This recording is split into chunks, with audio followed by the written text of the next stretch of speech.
देख रहे हैं एबी स्टार न्यूज। मैं हूं आपके साथ सपना वर्मा। वक्त हो चला है अपना उत्तर प्रदेश का। बुलेटिन में बात करेंगे सीतापुर की, जहां पर डिप्टी सीएम ब्रजेश पाठक का दौरा लगा। इस दौरान उन्होंने आंगनबाड़ी केंद्रों का दौरा किया, साथ ही साथ उन्होंने गोद भराई कार्यक्रम में भी हिस्सा लिया।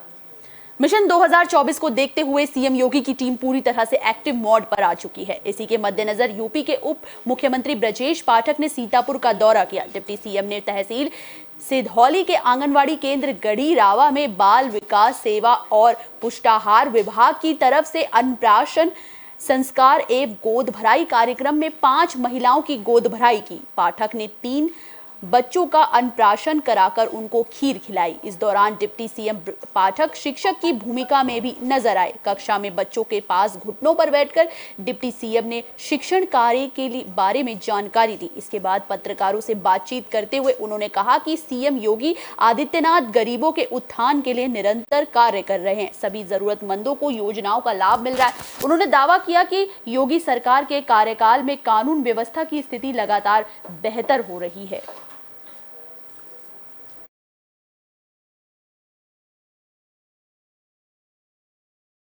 सीतापुर जनपद में विभागवार बिंदुवार समीक्षा बैठक करेंगे। अभी हमने स्थलीय निरीक्षण किया है, निराश्रित गोवंश स्थल का निरीक्षण किया है, आंगनबाड़ी केंद्रों का निरीक्षण किया है।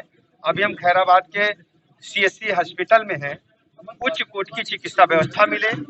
हमारी आदरणीय प्रधानमंत्री नरेंद्र मोदी जी की जो गरीब कल्याण की योजनाएं हैं, आदरणीय मुख्यमंत्री योगी जी की जो योजनाएं हैं, उनको जन जन तक पहुंचाना है। सीतापुर जनपद को विकास के मामले में नंबर 1 का जनपद बनाना है। बुलेटिन में बात संभल की, जहां एक पति ने अपनी ही पत्नी की हत्या कर दी, जिसके बाद इस हत्या के बाद पति फरार हो गया। वहीं इलाके में इस घटना से हड़कंप मचा हुआ है। संभल के बहजोई से एक सनसनीखेज मामला तब सामने आया जब पति ने नाराज होकर अपनी ही पत्नी की हत्या कर दी। चेतौरा गांव में हुई वारदात के मुताबिक पति ने लोहे के पाइप से पीटकर पत्नी की हत्या की वारदात को इसीलिए अंजाम दिया क्योंकि उसका संबंध किसी और से था। हत्या के बाद पति मौके से फरार हो गया। हत्या की सूचना पाकर पुलिस मौके पर पहुंची। पुलिस ने शव का पंचनामा भर उसे पोस्टमार्टम के लिए भेज दिया। जानकारी के मुताबिक 2 सप्ताह पूर्व जिस महिला की हत्या की गई वो अपने प्रेमी के साथ भाग गई थी, जिसके बाद परिजन प्रेमी के घर से महिला को पकड़कर लाए थे।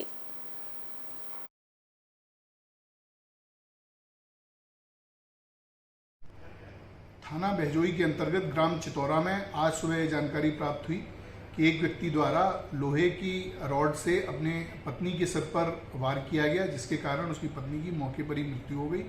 उसके पश्चात यह व्यक्ति, जिसका नाम उस्मान है, ये मौके से फरार है। मौके पर जब जांच की गई तो ये जानकारी हुई कि इन दोनों पति पत्नी के बीच में उनकी पत्नी बिना बताए हुए कहीं चली गई थी। इस बात को लेकर कहासुनी हुई थी और मारपीट हुई थी। इसके पश्चात ये घटना हुई है।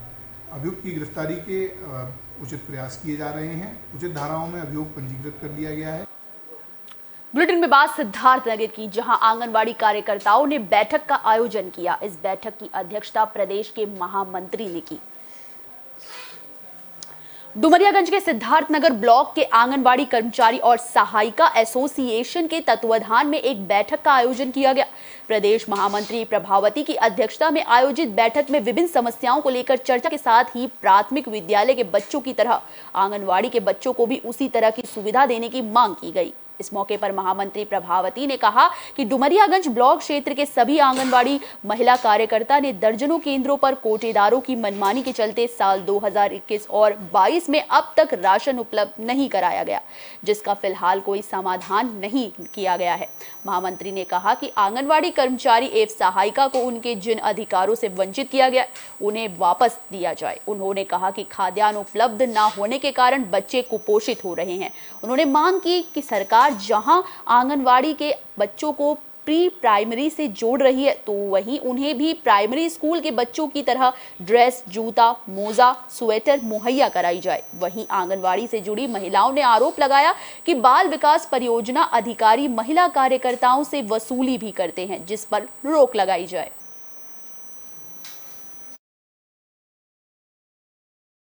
आज के इस धरना प्रदर्शन का कार्य है कि अभी हम 20 तारीख को मतलब एक खाद्यान्न को लेकर के जो कोटेदार द्वारा कई महीनों से आंगनबाड़ी नहीं दिया गया, उसको लेकर के हम यहाँ के बाल विकास परियोजना अधिकारी और उच्च अधिकारियों को अवगत कराई, लेकिन अभी उसका समाधान हुआ ही नहीं। दूसरा मुसीबत ये आ गया कि 2017 से लेकर के अगस्त 2022 तक एक डीपीओ कार्यालय से एक मैसेज जारी हुआ है कि 2017 और 2022 से लेकर के प्रति आंगनबाड़ी को 1200 रुपये देना है। कारण यही था कि हम लोगों को बहुत सताया जा रहा है, हम लोगों को हर काम दिया जा रहा है। हम लोग बीएलओ का काम करते हैं, हम लोग आंगनबाड़ी जितना दिया जाता है काम उसको करते हैं। इसके बाद में पोलियो में लगा दिया जाता है। कहने का मतलब फीडिंग भी हम लोगों से लिया जा रहा है। आप लोग बताइए कि जब हमारे पास मोबाइल नहीं है तो हम लोग कहाँ से फीडिंग करके दें। बुलेटिन में बात करते हैं चेन स्नैचरों की। दरअसल 2 चेन स्नैचरों ने स्नैचिंग की वारदात को अंजाम दिया है। मथुरा में चेन स्नैचर्स का कहर बढ़ता जा रहा है। बाइक पर सवार चेन स्नैचर ने एक वारदात को अंजाम दे दिया है। थाना रिफाइनरी क्षेत्र के इंदुपुरम कॉलोनी में विनीत कुमार अपने घर के बाहर टहल रहे थे, तभी 2 बाइक सवार युवक आए और विनीत कुमार के गले से सोने की चेन खींचकर फरार हो गई। ये पूरी घटना पास ही में लगे सीसीटीवी कैमरे में कैद हो गई। पूरे मामले की सूचना थाना रिफाइनरी पुलिस को दी गई। सूचना पाकर मौके पर पहुंची पुलिस मामले की छानबीन में जुट गई है। वहीं पीड़ित ने घटना के संबंध में जानकारी देते हुए बताया कि कॉलोनी में आए दिन चेन स्नैचिंग और बाइक चोरी की घटनाएं होती रहती हैं, लेकिन पुलिस की तरफ से कोई भी कार्रवाई नहीं की जा रही। आपको बता दें कि इससे पहले भी महिला पत्रकार के साथ गोवर्धन रोड पर एक चेन स्नैचिंग की घटना हुई थी, लेकिन पुलिस इस मामले में अभी तक कोई गिरफ्तारी नहीं कर पाई है। मेरा नाम सर विनीत कुमार है। मैं यहाँ पे टहल के आया था सुबह 7:30 बजे, यहाँ आके खड़ा हुआ हूँ। आते के साथ ही मैंने लाइट बंद की है। लाइट बंद करते ही पीछे से 2 बाइक सवार मेरे पीछे आए हैं। आते ही उन्होंने पीछे झपट्टा मार के टी-शर्ट के साथ में मतलब चेन खींच ले गए और क्या है कि भागे चले गए। और मैं उनका पीछा किया तो रुके नहीं और आगे वाले बाइक सवार अपाचे बाइक सवार से आए। बुलेटिन में बात कन्नौज की, जहां दबंगों के हौसले बुलंद नजर आए। दबंगों ने एक परिवार के साथ मारपीट की है। मारपीट के दौरान एक अधेड़ की मौत हो गई है। कन्नौज के छिबरामऊ से दबंगों ने एक परिवार के ऊपर कहर ढाकर उन्हें पूरी तरह आतंक के साए में जीने पर मजबूर कर दिया। जानकारी के मुताबिक पीड़ित परिवार और दबंगों के बीच पुरानी रंजिश चल रही थी। परिवार को सबक सिखाने के मकसद से दबंग घर में घुसे और लाठी डंडों से बुरी तरह से लोगों की पिटाई की। पिटाई में 4 लोग बुरी तरह घायल हो गए, जबकि पिटाई में बुरी तरह घायल एक अधेड़ सुरेश चंद्र की मौत हो गई।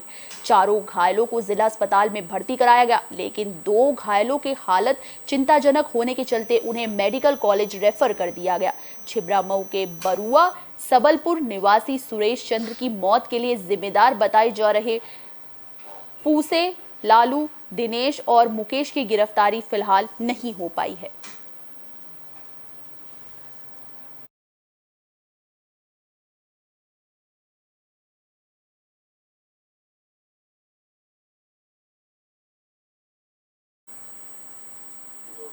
बुलेटिन में बात फिरोजाबाद की, जहां चोरों ने दिन दहाड़े एक घटना को अंजाम दिया है और ये लूटपाट उन्होंने आश्रम में की है।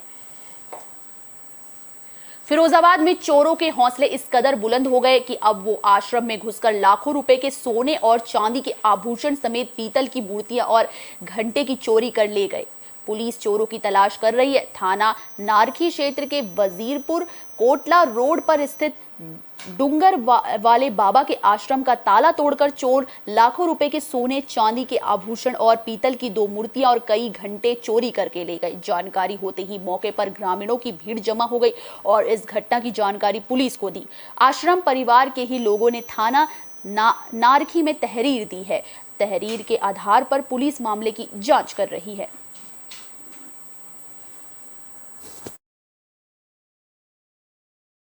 थाना नारखी क्षेत्र में कोटा से करीब 1.5 किलोमीटर दूर सुनसान स्थान पर एक डूंगर बाबा मंदिर है, जहां पर आज रात्रि के समय चोरी हो गई है, जिसमें से 2 छोटी मूर्तियां, घंटे और कुछ जेवरात चोरी हो गए हैं। रात के समय कोई मंदिर में रहता नहीं था, ताला बंद रहता था और इसके लिए इनकी तरफ से FIR दर्ज की जा रही है। हमारी जो है 3 टीमें बना दी गई हैं, लगातार दबिशें चल रही हैं। SOG और सर्विलांस सेल को भी लगाया गया है।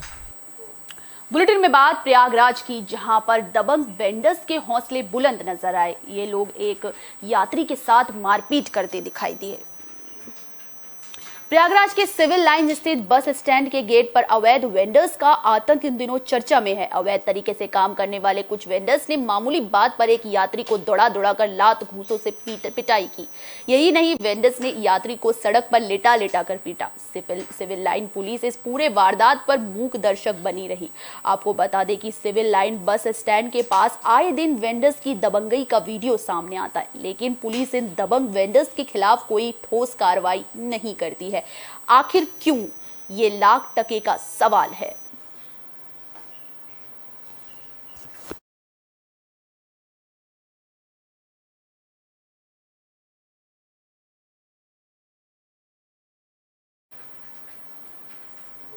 बुलेटिन में बात बिजनौर की, जहां एक गांव के लिए बुखार सरदर्द बन गया है, जिसकी वजह से यहां पर काफी ज्यादा हालात बिगड़े हुए। लॉकडाउन के भी आसार इस गांव में बने हुए हैं। आपकी जानकारी के लिए बता दें कि बिजनौर के बुखार के प्रकोप से लोग परेशान हैं। गांव फीना में बुखार की वजह से यहां के निजी स्कूल कॉलेज में 3 दिन का अवकाश घोषित कर दिया गया है। बढ़ते बुखार पर नियंत्रण पाने में असफल स्वास्थ्य विभाग में हड़कंप मचा हुआ है। यही नहीं, गांव में लॉकडाउन के हालात बन गए हैं। अब महकमे की नींद टूटी है। आनन फानन स्वास्थ्य विभाग की टीम ने गांव में पहुंचकर घर घर बुखार से पीड़ित मरीजों की जांच कर रही है। वहीं घर घर जाकर सर्वे भी किया जा रहा है। शिविर लगाकर मरीजों को दवा देने का काम भी किया जा रहा है। इससे पहले तक गांव वाले नीम हकीमों और झोला छाप डॉक्टरों से इलाज कराने को मजबूर थे। बुखार का सिलसिला 2 सप्ताह पहले शुरू हुआ, जो अब काफी बढ़ गया है। गाँव में ऐसा कोई घर नहीं जिसमें 1 या 2 लोग बुखार ना हो। हर घर में लोग बुखार से त्रस्त हैं। बुखार से ग्रसित मरीज जब जांच कराते हैं तो उनमें प्लेटलेट्स कम आती है, लेकिन डेंगू की रिपोर्ट नेगेटिव आ रही है। लक्षण डेंगू के हैं, लेकिन जांच में नेगेटिव आना समझ से परे बना हुआ है। सिर्फ इतना ही नहीं, इस गांव में 2 बच्चों की मौत बुखार से हो चुकी है। गांव वालों ने खुद ही स्कूल कॉलेजों में बच्चों को भेजना बंद कर दिया है। तमाम दुकानदारों ने अपनी दुकानों को भी बुखार के डर से नहीं खोला। संयुक्त विभाग और मलेरिया विभाग की संयुक्त टीम ने गांव में मरीजों की जांच कर रही है। सीएमओ, एसईएमओ और मलेरिया अधिकारी और स्वास्थ्य विभाग की टीम शनिवार सुबह से ही सक्रिय है।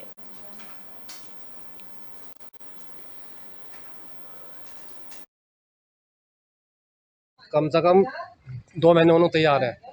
2 महीने में कम से कम यहाँ 7 मौतें हो चुकी हैं, जिसमें 3 बच्चे मरे हैं और 4 बड़े आदमी मरे हैं।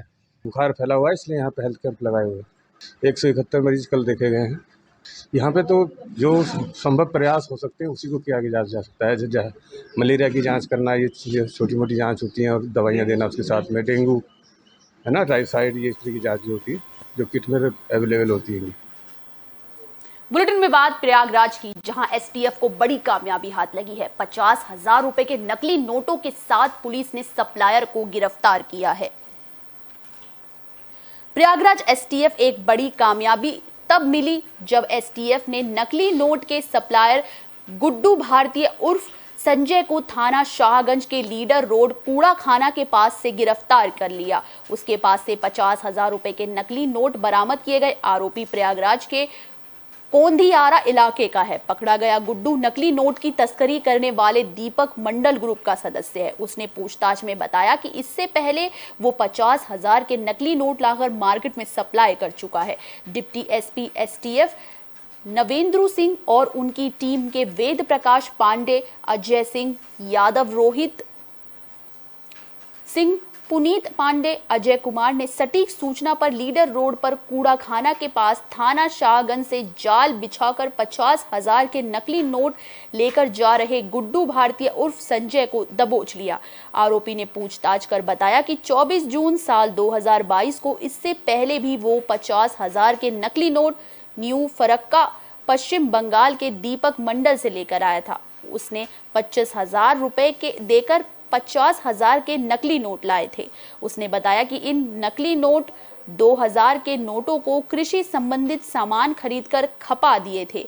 वहीं 1 सितंबर को वह फिर फरक्का गया था।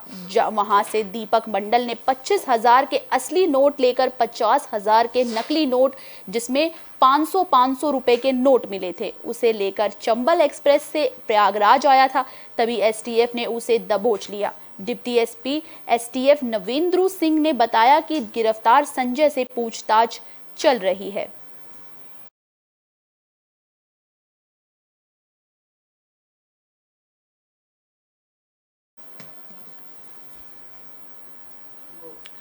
गोंडा में मानवता को शर्मसार करता हुआ एक वीडियो सामने आया। दरअसल एक युवक की पेड़ से बांधकर बड़ी बेरहमी के साथ पिटाई की गई, जिसका वीडियो सोशल मीडिया पर भी वायरल हो रहा है। वायरल होता वीडियो अपने आप में कई सवाल छोड़ देता है। गोंडा में एक बार फिर से तालिबानी सजा देने का मामला सामने आया। चोर समझकर ग्रामीणों ने एक युवक को पेड़ से बांधकर पिटाई कर दी। पिटाई करने के बाद लोगों ने युवक को पुलिस के हवाले कर दिया। पूरी घटना का वीडियो सोशल मीडिया पर वायरल हो रहा है। इस मामले में बकटोरवा प्रधान प्रति समेत 25 लोगों के खिलाफ इटिया थोक थाने में मुकदमा दर्ज किया गया है। वहीं पुलिस ने भोला गुप्ता और अजीत मौर्य निवासी प्रतापगढ़ के खिलाफ चोरी के प्रयास की धारा में मुकदमा पंजीकृत किया है। पूरा मामला इटिया थोक थाना क्षेत्र के अंतर्गत बकटोरवा गांव का है। मिली जानकारी के मुताबिक युवक ने कोई चोरी नहीं की थी। लोगों ने अफवाह में आकर उसे पकड़ लिया, जिसके बाद उसे रस्सी से बांधकर पीटने लगे। फिलहाल पुलिस वायरल वीडियो के आधार पर जांच करके आरोपियों के खिलाफ कार्रवाई में जुटी हुई है। इटिया थोक थाना अध्यक्ष करुणाकर पांडे ने बताया कि एक वीडियो सोशल मीडिया पर वायरल हो रहा है, जिसमें एक युवक को चोर समझकर कुछ लोग रस्सी से बांधकर युवक की पिटाई करते नजर आ रहे हैं। वायरल वीडियो के आधार पर जांच करके आगे की विधिक कार्रवाई की जा रही है।